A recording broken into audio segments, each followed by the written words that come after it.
नमस्कार दोस्तों, आप सभी का स्वागत है पीएस पॉइंट के यूट्यूब चैनल पर। उम्मीद करता हूँ सभी स्वस्थ होंगे और अच्छे होंगे। चलो दोस्तों, बात कर लेते हैं 28 जुलाई 2022 की कुछ महत्वपूर्ण खबरों की, जो कि आज के समाचार पत्र पर छाई हुई हैं। जहाँ इसमें हम लोग बात करेंगे लेखपाल व अमीन बनेंगे राजस्व निरीक्षक। अगली बात करेंगे तो 7,22,000 यहाँ पर केंद्रीय सरकारी नौकरी मिली है, ऐसा केंद्र का कहना है। पीएसपी 2022 का प्री का रिजल्ट यहाँ पर घोषित हो चुका है। बात कर लें यहाँ पर शिक्षकों का जिले में ही होगा स्थानांतरण। चलिए दोस्तों, समस्त जानकारी जानने से पहले अगर आप हमारे चैनल पर नए हैं तो चैनल के बेल आइकन को प्रेस करके चैनल को सब्सक्राइब कर ले और वीडियो को लाइक कर दे, जिससे कोई भी लेटेस्ट अपडेट सबसे पहले आप तक पहुँच सके। चलिए दोस्तों, पहली खबर की हम लोग यहाँ पर बात करते हैं तो लेखपाल व अमीन अब बनेंगे राजस्व निरीक्षक। जो लोग यहाँ पर देख भी सकते हैं समाचार पत्र के माध्यम से 2200 लेखपाल और अमीन बनेंगे राजस्व निरीक्षक। रिक्त पदों की पदोन्नति से भरने की हो रही तैयारी। प्रदेश में राजस्व निरीक्षक के 2200 पद खाली पद जल्द ही भरे जाएंगे। इन रिक्त पदों को लेखपाल, संग्रह अमीनों और भूमि अध्यापित अमीनों की पदोन्नति से भरा जाएगा। राजस्व निरीक्षक के खाली पद लेखपाल और अमीनों के पदोन्नति के लिए राजस्व परिषद जल्द ही विभागीय प्रोन्नति समिति डीपीसी की बैठक करने के लिए तैयारी कर रहा है। राजस्व निरीक्षक के पद पर यह पदोन्नति चयन वर्ष 2021-22 के लिए की जानी है। प्रदेश में राजस्व निरीक्षकों के 4,281 पद सृजित हैं।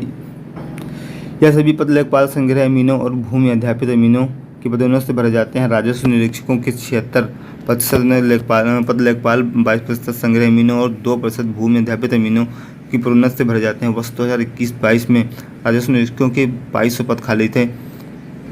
इन पदों पर पदोन्नति के लिए राजस्व परिषद ने नवंबर 1991 तक मौलिक रूप से नियुक्त लेखपालों का विवरण मांगा था।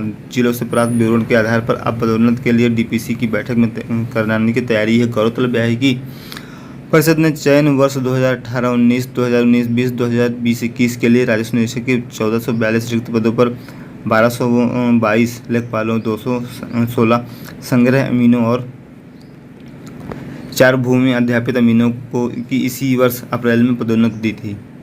आगे भी देख लेते हैं। जल्द ही 82 तहसीलदार बनेंगे डिप्टी कलेक्टर।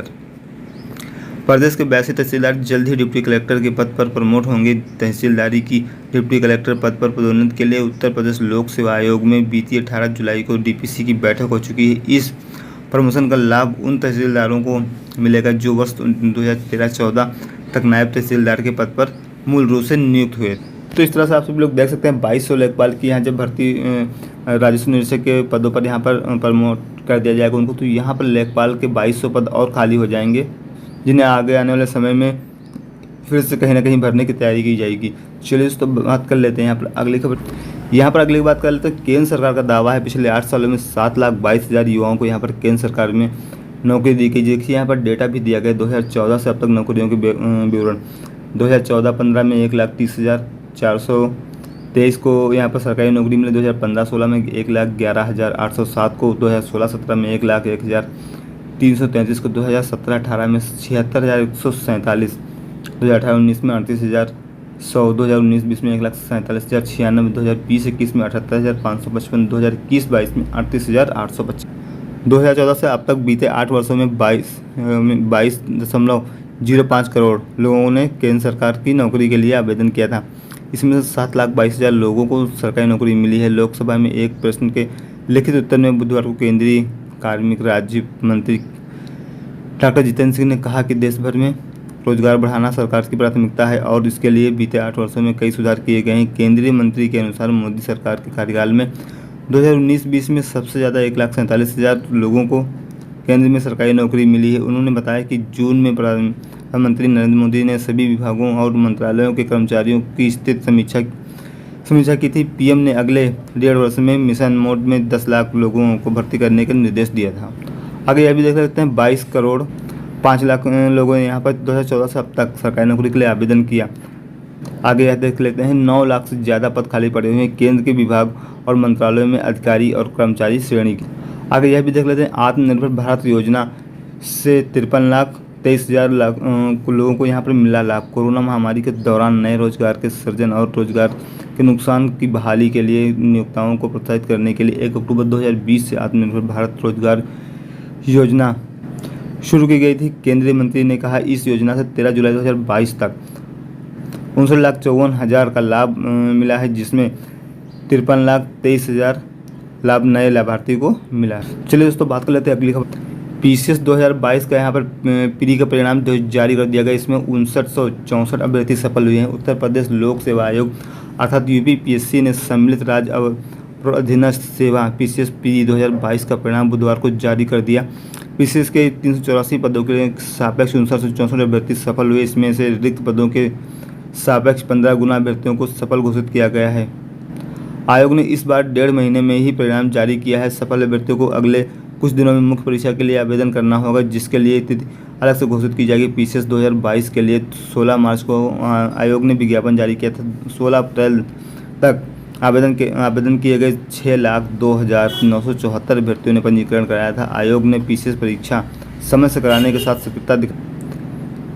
पंजीकरण प्रक्रिया पूरी होने के कुछ समय बाद परीक्षा तिथि घोषित कर दी गई। 12 जून 2022 को परीक्षा कराई गई। प्रदेश के 28 जिलों में 1303 केंद्रों पर सुबह 9:30 से 11:30 बजे तक और 2:30 से 4:30 बजे तक परीक्षा हुई। 3,29,310 अभ्यर्थियों यानी कि 54.83% ने परीक्षा दी। 16 जून को आयोग ने इसकी उत्तरकुंजी भी जारी कर दी थी। उस पर अभ्यर्थियों ने आपत्तियां लगाई थी। कुछ प्रश्नों पर आपत्तियां आने के बाद उसका निस्तारण विशेषज्ञों की समिति से कराते हुए आयोग ने परीक्षा के 44 दिन बाद परिणाम जारी कर दिया। आयोग के सचिव जगदीश ने बताया कि प्री में 59 से 64 अभ्यर्थी सफल हुए हैं। सभी अभ्यर्थी आयोग की वेबसाइट पर अपना परिणाम देख सकते हैं। सफल अभ्यर्थियों को मुख्य परीक्षा के लिए ऑनलाइन आवेदन कर शुल्क जमा करना ही होगा।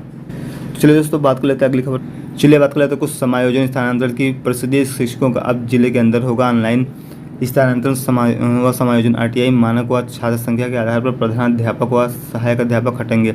परिषदीय अध्यापकों का जिले के अंदर स्थानांतरण व समायोजन ऑनलाइन होगा। निःशुल्क व अनिवार्य बाल शिक्षा का अधिकार अधिनियम आरटीआई 2009 के मानक और 30 अप्रैल 2022 की छात्र संख्या के आधार पर विद्यालयों में सरप्लस शिक्षक चिन्हित होंगे। उन्हें कम शिक्षक वाले स्कूल में भेजा जाएगा। इनमें शिक्षक विहीन एकल व ऐसे विद्यालय जहां से 2 से अधिक शिक्षक कार्यरत हैं लेकिन आरटी के अनुसार पद खाली है में प्राथमिकता के आधार पर शिक्षक तैनात किए जाएंगे। प्रमुख सचिव बेसिक शिक्षा दीपक कुमार की ओर से जारी शासनादेश में यह बताया गया है कि बेसिक शिक्षा परिषद के प्राथमिक व उच्च प्राथमिक विद्यालयों के शिक्षकों के स्थानांतरण की कार्रवाई ग्रामीण क्षेत्र से ग्रामीण और नगर से नगर समग्र में ही होगी। किसी भी आवश्यकता वाले स्कूल से शिक्षक का स्थानांतरण या समायोजन नहीं होगा। अधिक अध्यापक वाले व शिक्षकों की जरूरत वाले विद्यालयों को चिन्हित करके वेबसाइट पर अपलोड किया जाएगा और सबसे पहले सरप्लस शिक्षकों से 25 विद्यालयों का विकल्प लेकर तबादला किया जाएगा। जरूरत वाले ऐसे विद्यालय जहां के लिए एक ही आवेदन मिला है का स्थानांतरण होगा। स्वेच्छा से एक से अधिक आवेदन मिलने पर शिक्षकों की वरिष्ठता व भारांक के आधार पर तबादले होंगे। यह भी देख लेते हैं हम लोग। ऑनलाइन आवेदन के लिए 10 दिन में खुलेगा पोर्टल। जिले के अंदर समायोजन और स्थानांतरण के 10 दिन में एनआईसी के माध्यम से पोर्टल खोला जाएगा। शिक्षकों की कार्यरत विकासखंड में रिक्त न होने पर अन्य विकासखंड में भेजे जाएंगे। सरप्लस चिन्हित शिक्षकों को वरिष्ठता के आधार पर अवरोही क्रम में रखा जाएगा। ऐसे ही जिन विद्यालयों में शिक्षक की जरूरत है उन्हें भी अवरोही क्रम में सूची में रखा जाएगा, तब उनका समायोजन किया जाएगा। आगे यह भी देख लेते हैं। 2 वर्ष से कम सेवा पर शिक्षकों का तबादला नहीं। निर्देश है कि ऐसे अध्यापक या अध्यापिका जिनकी सेवा अवधि ऑनलाइन आवेदन करने की अंतिम तारीख को 2 वर्ष से कम होगी उन्हें समायोजन प्रक्रिया में शामिल नहीं किया जाएगा। ऑनलाइन पोर्टल पर ऐसे शिक्षक सुरक्षा से ऑनलाइन आवेदन कर सकते हैं। आगे अभी देख लेते हैं। हर जिले में तबादलों के लिए 5 सदस्यीय समिति गठित। हर जिले में स्थानांतरण व समायोजन के लिए 5 सदस्यीय समिति गठित होगी। जिलाधिकारी अध्यक्ष, मुख्य विकास अधिकारी, उपाध्यक्ष, बेसिक शिक्षा अधिकारी, सदस्य सचिव होंगे। प्राचार्य जिला एवं प्रशिक्षण संस्थान और वित्त एवं लेखा अधिकारी बेसिक शिक्षा के जो होंगे वो भी इसके सदस्य। चलिए बात कर लेते हैं अगली बात कर लेते हैं। यहाँ पर केंद्रीय बलों में 84,000 से भी ज़्यादा अधिक पद यहाँ पर खाली पड़े हैं। केंद्र ने लोकसभा में बताया कि दिसंबर 2023 तक भरे जाएंगे। आलबुक्स में देख भी सकते हैं केंद्रीय पुलिस बलों में जो यहाँ पर कितने पद खाली पड़े। देखिए असम राइफल में यहाँ पर आपके 65,520 टोटल हैं, जिसमें से आपके 9,659 पद खाली पड़े हैं। बीएसएफ में 2,65,277 टोटल हैं, जिसमें से आपको 19,254 पोस्ट खाली पड़ी हैं। बात कर लेते हैं सीआईएसएफ की। इसमें 1,64,124 टोटल पोस्ट हैं, जिसमें 10,918 भी खाली पड़ी हैं। सीआरपीएफ की बात करें 3,24,654 टोटल पोस्ट हैं, जिसमें से 29,985 पोस्ट खाली पड़ी। बात कर लेते हैं यहाँ पर ITBP की 88,430 कुल पोस्ट है, जिसमें 3,184 खाली पड़ी हैं। बात कर ले SSB की 97,774 कुल पोस्ट इसमें है, 11,402 पोस्ट इसमें भी खाली पड़ी हुई है। बात कर लेते हैं आगे केंद्रीय सशस्त्र पुलिस बलों CAPF में 84,000 से अधिक पद अभी खाली पड़े हुए हैं। इन्हें अगले साल दिसंबर तक भरा जाएगा। गृह राज्य मंत्री नित्यानंद राय ने लोकसभा में एक लिखित उत्तर में बताया, इन बलों में स्वीकृत पदों की संख्या 10,05,789 है, जिसमें से यहाँ पर 84,405 पद रिक्त है। उन्होंने यह भी कहा कि कांस्टेबल समान ड्यूटी के 25,271 पदों को भरने के लिए परीक्षा पहले ही आयोजित की जा चुकी है। भाजपा सांसद अनिल अग्रवाल के सवाल पर मंत्री ने कहा, सरकार ने CAPF में तेजी से भर्तियां करने के निर्देश भी कदम उठाए हैं। आगे ये भी बात कर लेते हैं 5 साल में 60 लाख नए रोजगार के अवसर, रोजगार सृजन के साथ साथ इसमें सुधार करना सरकार की प्राथमिकता है। बजट में 5 साल के लिए 1,97,000 करोड़ रुपये के साथ PLI योजनाएं शुरू हुई हैं। इनसे 60 लाख नए रोजगार सृजित होंगे, ऐसा कहना है जितेंद्र सिंह, केंद्रीय कार्मिक राज्य मंत्री। बात कर लेते हैं अगली खबर के असिस्टेंट प्रोफेसर भर्ती में एक पद का अध्याचन बदला। विज्ञापन संख्या 51 के तहत शासकीय सहायता प्राप्त एडेड महाविद्यालयों में 917 पदों पर असिस्टेंट प्रोफेसर की भर्ती के लिए ऑनलाइन आवेदन लिए जा रहे हैं। उच्चतर शिक्षा सेवा आयोग UP HESC की वेबसाइट पर 7 अगस्त तक पंजीकरण कराया जा सकता है। इसी के दौरान यहाँ पर अध्याचन में कुछ बदलाव किया गया। उच्चतर शिक्षा सेवा आयोग के सचिव दयानंद प्रसाद ने बताया कि पदों की संख्या में कोई बदलाव नहीं है। पहले आए अध्याचन में हिंदू कॉलेज मुरादाबाद में अनुसूचित जाति के लिए भौतिक विज्ञान विषय का एक पद था, अब इसे रद्द कर दिया गया है। इसकी जगह भौतिक विज्ञान का एक पद भवंस मेहता महाविद्यालय भरवारी कौशाम्बी का जोड़ दिया गया है। इस भर्ती में पशुपालन एवं दुग्ध विकास विषय को भी सम्मिलित किया गया है। बात कर लेते हैं UP बोर्ड परीक्षा की, तो UP बोर्ड परीक्षा इस बार भी 70% कोर्स के साथ ही कराई जाएगी। UP बोर्ड ने लगातार तीसरे साल कक्षा 9 से 12 तक 1 करोड़ से अधिक छात्र छात्राओं को 70% पाठ्यक्रम पढ़ाने का निर्णय लिया है। बोर्ड ने अपनी वेबसाइट 2022-23 सत्र के लिए जो पाठ्यक्रम अपलोड किया उसमें सभी विषयों में 30% कोर्स की कटौती बरकरार रखी गई। विशेषज्ञों की माने तो कोरोना के चलते 2 साल नियमित पढ़ाई न होने के कारण छात्र छात्राएं मानसिक रूप से दबाव में हैं। इस साल बोर्ड परीक्षा के बाद प्रायोगिक परीक्षा और मूल्यांकन के कारण भी तकरीबन 2 महीने स्कूलों में पढ़ाई प्रभावित रही। 2 साल बाद स्कूलों में लौटे बच्चों को अच्छा माहौल देने और उन्हें समग्र विकास के उद्देश्य से इस साल भी 70% पाठ्यक्रम पर ही पढ़ाई जारी रखी जाएगी। UP बोर्ड इस साल 9वीं और 10वीं की लिखित परीक्षाएं नए पैटर्न पर कराने जा रहा है। पहली बार सत्र में 5 मासिक परीक्षाएं होंगी। इनमें 3 बहुविकल्पीय और 2 परिणात्मक परीक्षाओं के प्रश्नों के आधार पर होंगी।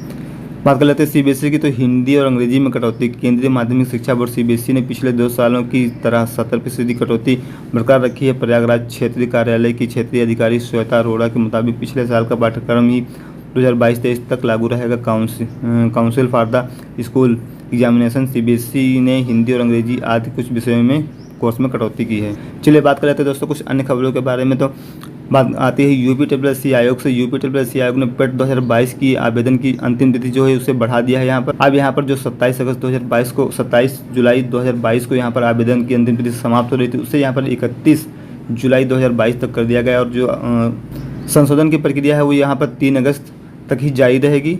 संशोधन प्रक्रिया में अभी कोई बदलाव नहीं किया गया। अगर कहीं कोई किसी प्रकार की त्रुटि होती है तो 3 अगस्त 2022 तक आप लोग यहाँ पर सही करवा सकते हैं। चलिए दोस्तों, ये थी कुछ महत्वपूर्ण जानकारी जो कि आज के न्यूज़पेपर में छाई हुई थी। उम्मीद करता हूँ जानकारी पसंद आई तो वीडियो को लाइक करें, शेयर करें। चैनल पर नए चैनल के बेल आइकन को प्रेस करें, चैनल को सब्सक्राइब करें, जिससे कोई भी लेटेस्ट अपडेट सबसे पहले आपको मिलती रहे। चलिए दोस्तों, धन्यवाद।